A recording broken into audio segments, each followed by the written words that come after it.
Good evening, and welcome to Comics for Breakfast.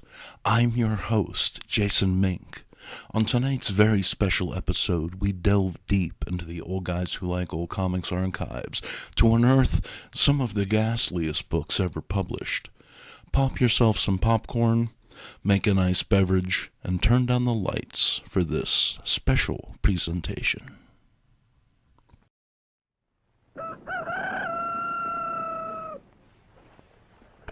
Breakfast.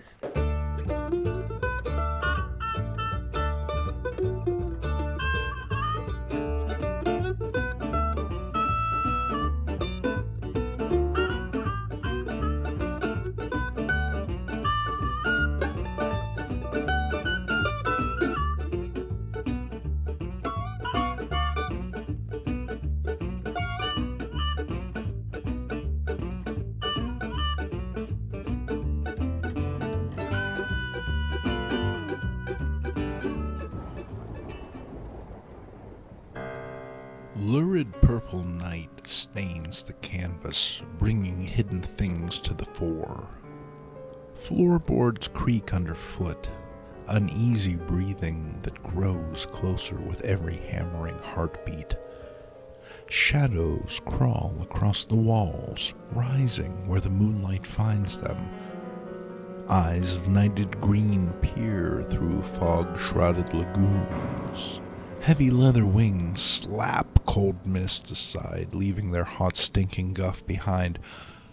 Open mouths shriek soundlessly, eyes blank with fear or mad with panic. In the blasted remains of his laboratory, mad scientist vampire dumps a beaker of spiders onto his victim, while at his feet a straight-jacketed fiend strips the flesh from a shapely leg. In the distance, Satan beheads a snake in a dress, while chalk blue ghouls skulk and cavort in the graveyard swamp. Sackcloth Frankenstein monster shambles after scampering werewolves, while a tide of jet-black beetles pour from a ruptured grave.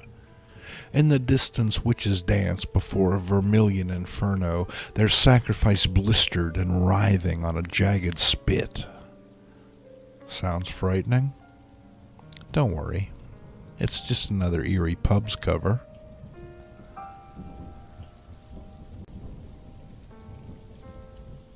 Our story begins with Myron Fass.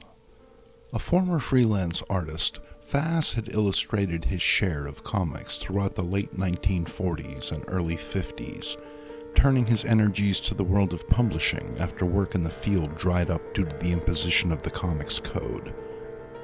After acquiring financial backing from William Harris, inventor of the Harris Press, Fass began to produce a variety of lowbrow magazines under the Tempest Publications banner. Tempest was quick to copy whatever was selling at the time, with Mad Magazine-style humor, hot rods, and pin-up girls all grist for the paper mill. In 1964, the unexpected success of Warren Publishing's Creepy Number 1 caught Fass's attention. Warren had sidestepped the pesky Comics Code by releasing their horror comics in a newsstand-only black-and-white magazine format. Impressed with Warren's success, Fass and new business partner Stanley R. Harris made plans for Tempest Publications' newest copycat. After recruiting fellow comics pro and publisher Robert W. Farrell to edit the new publication, Fass and Company cobbled together the first issue of Weird magazine. Made up almost entirely of reprints from Farrell's former venture, Ajax Comics, the 52-page quarterly magazine paralleled Creepy's black-and-white anthology format as closely as copyright law would allow, right down to the stories being introduced by a ghoulish, wisecracking host named Morris the Caretaker. If imitation is the sincerest form of flattery, then Jim Warren must have felt very flattered indeed. No stranger to the publishing game himself, Warren was already familiar with Fass. The two had sparred over usage of the name EERIE. Warren had won the copyright, but a spiteful Fass began issuing all of his horror titles under the banner EERIE Publications. Warren could only grin and bear it, content in the knowledge that at least his magazines sold better. The cover of the first issue of Weird was eye-catching more by accident than design. A crude, almost impressionistic rendition of the Frankenstein monster runs amok in the heart of some nameless city. Only the monster has been inked and colorized, the panicked citizenry scrambling at his oversized feet mere line drawings. The unfinished art and watercolor monster could easily lead a distracted parent to believe this was some sort of coloring book. And boy, wouldn't they be surprised. The seemingly unfinished cover surely was noticed on the newsstand. The amount of negative space catches the eye, but overall possesses a sense of disharmony and unease that remains with the viewer long after the image has been forgotten. The cover was provided by Carl Burgos, who also illustrated the magazine's only new short story, an updated version of Mary Shelley's Frankenstein. While the other stories in the book were reprints, they were solidly crafted tales new to young readers Fass was targeting. The pubs were off to a promising start. The second issue featured more Ajax Comics reprints beneath the cover by longtime comics pro Bob Powell. Powell delivers a moody showdown between a hungry vampire and a hulking werewolf that sets the tone of violent confrontation for the foreseeable future. Powell's work possessed a bold, almost primitivist quality that suited the audacious publisher. He placed the viewer inside the conflict, investing the work with a notable depth and immediacy. For the next year, Burgos and Powell would share cover duties on Weird. The artists' styles complemented one another and gave the EERIE Pubs their own distinct feel and identity in a sea of look-alike monster magazines. Remember, this was 1966. Both the Addams Family and the Munsters were still on primetime TV, and after-school creature features were the norm. Everyone was building Aurora monster models, molding shrunken plaster heads, or burning themselves on Mattel's Thingmaker. Hell, Famous Monsters of Filmland was required reading in American schools. Okay, maybe I made that last part up, but Monster Mania was in full swing, and Fass & Company were there to cash in. The pub covers were the rallying cry, drawing kids to this gory new cause. From Powell's joyous Frankenvamp to Burgos' hirsute dress shirt-wearing sea monsters, the pubs were off with a bang.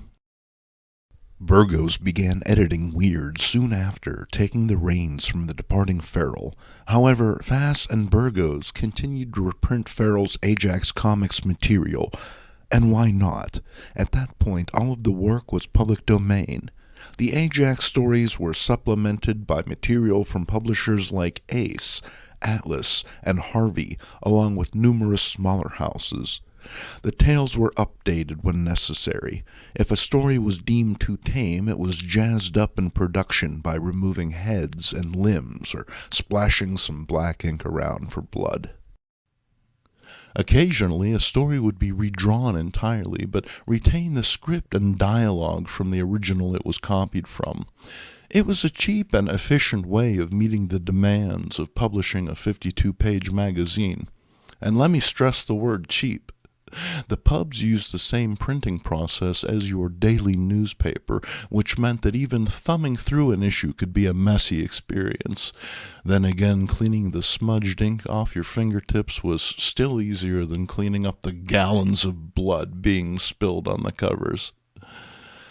Around this time, readers began seeing the phrase, "told in new, chilling picto-fiction" printed across the top of the magazine.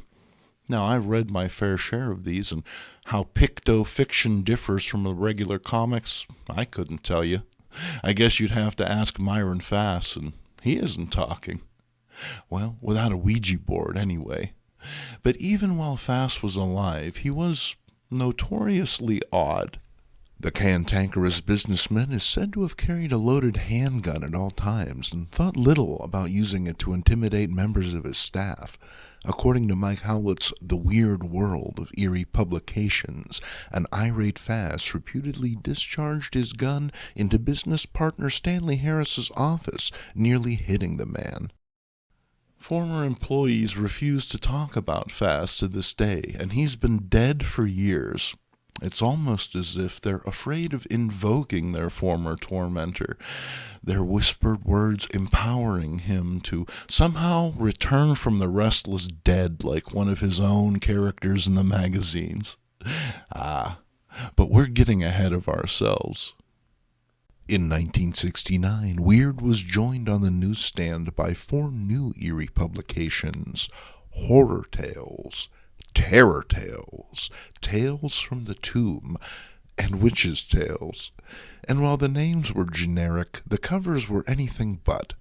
Following Weird's formula, the new magazines featured the usual chaotic blend of horror, fantasy, and sci-fi iconography, with gore-spattered monsters fighting over victims, mates, or, most likely, for cover space. After all, if one vampire was good, then 3 was surely better. This party atmosphere became synonymous with Eerie pubs, but these creatures of the night had little interest in coexistence. They impaled, beheaded, and tore one another to pieces, as a matter of course. There was no peace, no detente, with endless bloody chaos the only constant. And if a normal person made the mistake of wandering onto one of these covers, they were immediately disemboweled, skinned, and drained of blood by an endless parade of gibbering, noxious horrors bearing knives, axes, and general ill will. And then the bad stuff would start. Many of these gruesome new covers were generated by Bill Alexander. Before coming to the pubs, Alexander provided artwork for the daily newspaper strip The Bronze Bomber. The Bomber was the first African-American superhero, and the strip was ahead of its time. Sadly, I can't find any copies to show you. That said, I did manage to track down these 2 images of artwork that he provided for some Jazz 78s back in the day. Pretty spicy stuff. Alexander moved on to producing art for the underground fetish market, working with legendary softcore smut peddler Irving Claw. Later, the artist produced a plethora of covers for erotic paperbacks publisher Star Distributors, although these are more workmanlike compared to his usual lusher style. His covers for Eerie are characterized by their humor and vivid color palette. If a scene takes place at night, you can bet the sky is any color but black. And who said werewolves have to be brown? Why not purple or green? His monsters weren't afraid to crack a smile. Hey, they loved their work. And if the art was any indication, so did Alexander. He produced more covers for the pubs than any other artist, just one of his many dubious achievements. Readers also began noticing more science fiction-flavored covers by artist Johnny Bruck. These Bruck covers had been previously published in German magazine Perry Rodin. Martin Fass knew the value of eye-catching artwork and was happy to present these like-new paintings to American audiences.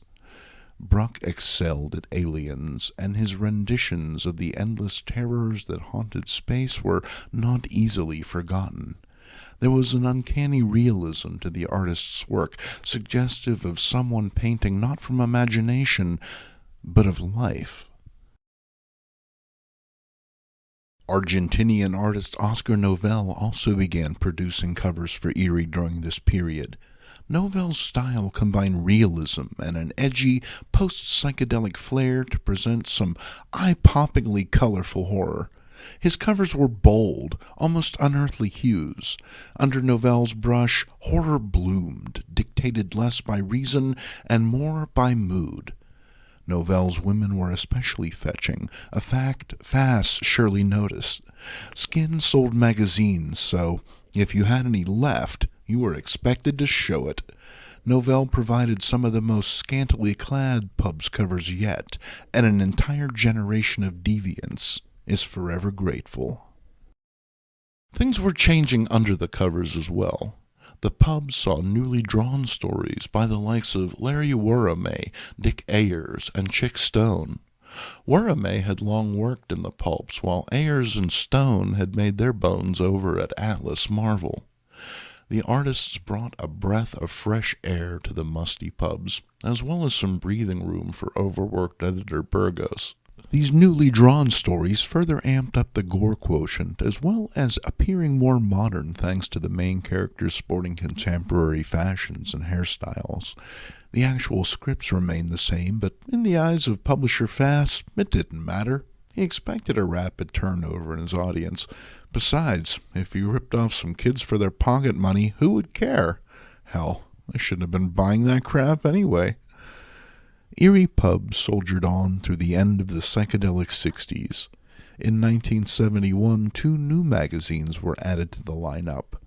Strange Galaxy and Weird Worlds brought science fiction into the fold. All pubs covers began to reflect this new sci-fi direction, even though the stories inside the covers stayed predictably the same. In a bid for diversity, or to more likely pad the now monthly books, Burgos began to run articles and stories from the pulps. These text stories often went uncredited, but as compensation, they received some beautiful spot illustrations from artist Ezra Jackson. In 1969, Jackson was hired as the art editor for the 6 EERIE Pubs, drafted to add inks, halftones, and most importantly, gouts of blood whenever a story slowed down. A true artist, Jackson wasn't content to reprint shoddy material and would frequently redraw entire panels for greater effect. On top of that, he illustrated a handful of new stories that, today, are considered some of the magazine's best. And while Jackson's work would never grace the covers of the pubs, his highly visceral illustrations would be considered a highlight. By 1972, the sci-fi trend was over. Strange Galaxy and Weird Worlds disappeared as quickly as they came, and the pub covers returned to their familiar form. In fact, some of it was very familiar. Burgos had begun reusing old covers. At first, they were significantly altered. Backgrounds were changed, characters were added or removed, and so on. And while new covers would occasionally appear, these too were soon subsumed in the endless reshuffle. As the years wore on, Burgos began repainting the repurposed covers, changing faces but retaining the overall composition. Soon even devoted collectors had a hard time keeping track of what was what. These cobbled jobs became emblematic of this period of the pubs. In spite of their middling position, the magazine seemed content to merely limp through the mid-1970s, with Fass and Company reprinting reprints of their reprints in a swirling black-and-white sarabande of photostats and crumpled, ink-smudged pages. And then, just like that, it was all gone. By 1975, the black-and-white horror magazine market was completely oversaturated. Marvel had been aggressively flooding newsstands with products, offering kids brand new art and stories for their hard-earned quarters. The comics company was savvy enough to develop titles around well-known public domain characters, letting decades of pop culture do the heavy lifting for them. Parents were far more likely to accept Marvel's slickly produced mainstream product than EERIE's bloody brand of fun. The glut of Marvel magazines displaced EERIE and its ilk from the shadowy corners they haunted, and the smaller publishers simply couldn't compete. The bottom fell out then, with everyone but Warren Publishing throwing in the towel. But it's hard to keep a good monster down, and 14 months later, EERIE Pubs rose unbidden from its shallow grave to haunt newsstands anew. With only 3 titles now being released on a quarterly basis, it seemed as though the pubs might have a chance to recover their lost fortunes. Alas, it was not to be. Stanley Harris filed suit against gun-happy Fass, and their partnership was officially ended in 1977. Harris and Fast divided up their magazine properties, and, surprisingly, Harris ended up with the horror titles. Perhaps Fast just saw the writing on the wall, or maybe he was sick of horror. Whatever the case, the pubs would never be the same. While Fast went on to focus on UFOs, rock music, and whatever trends were hot at the time, Harris continued to plug away using the tired and true reprint formula. Carl Burgos was brought back to edit the books, and the veteran artist tried various gimmicks to freshen up the titles. Even Morris the caretaker returned, looking good despite his long and unexplained absence. In the summer of 1977, everything changed. Again. The release of Star Wars reset the game and made everything before it look archaic by comparison, even picto-fiction. The inexplicable phrase finally vanished from the pub's covers, replaced by the blandly pandering space encounters. The trend of 71 returned, albeit briefly, with Burgos publishing some moldy old sci-fi tales to cash in on the hit film. The cover tag would change yet again, the next issues declaring startling and shocking tales, but the only shock was how much reprinted material was beneath those covers.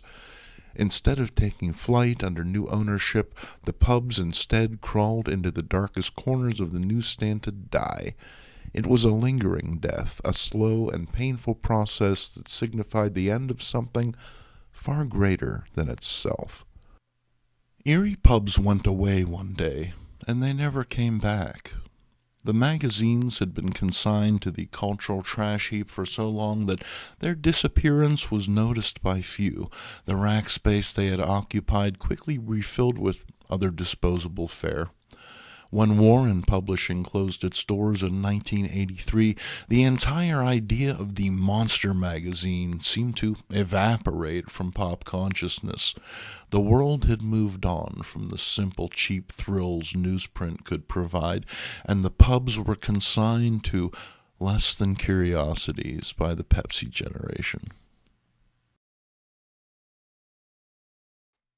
While creepy and famous monsters of filmland were remembered fondly in the Fangoria magazine letter columns, the EERIE Pubs simply seemed to disappear. Even second-hand shops seemed to balk at carrying these books. No one wanted them at any price, or if they did, well, those probably weren't the kind of customers a shop owner wanted hanging around. The era of the EERIE Pubs was well and truly over. In fact, it's still over. Sure, there's been a critical and cultural reevaluation of the pubs. The artwork has been collected in books, issued on posters and printed on t-shirts, while the magazines themselves remain quiet. The malign energy that fueled their 15-year campaign of terror is at last spent. But man, those covers. So just what is it about a pub's cover that makes it so memorable? Like most things, the answer will vary from person to person. For some, they bring the shock of something utterly new and unexpected, while for others they're a warm, fuzzy blanket of nostalgia to curl up in. I find them a punch in the psyche, luridly colored wake-up calls that interrupt the day-to-day sleepwalking often mistaken for life. There's an urgency and immediacy to pubs covers. These aren't passive scenes over which a moody gothic tableau slowly unfolds. These are pigment and ink exorcisms of the nameless dread that dogs us from birth to the grave. At their best, the covers are our collective psyche laid bare, exploding into primal representations of desperation, rage, and lust, filtered through a pop culture-saturated subconsciousness. The attached magazine is secondary to the all-too-mortal thrill of flirting with the sin that it's wrapped in. The EERIE Pubs covers didn't simply signify the book's contents, they were a key selling point. Remember, these magazines were sold alongside Popular Mechanics and Good Housekeeping. Well, okay, not alongside. They were probably on the lowest shelf and tucked behind a less offensive publication like Famous Monsters, but still, they were there. The pubs were drugstore portals to a surreal and dangerous world where only the brave or reckless dared enter. In a way, they were like going to a party in a bad neighborhood. You could end up having a great time, but there was also a good chance of getting robbed. The danger was part of the allure, and unlike other publishers, the pubs told you so up front. Theirs was an alternate reality where creatures of the night outnumber the reader 3-1, and the absolute best you could hope for is to be the first to die. No matter where you ran, you found yourself on the outskirts of a cemetery or the bowels of a dungeon. Over the next hill a Sabbath fire always burned, its ghostly smoke rising beyond a gibbous moon. There was no hope, there was no escape.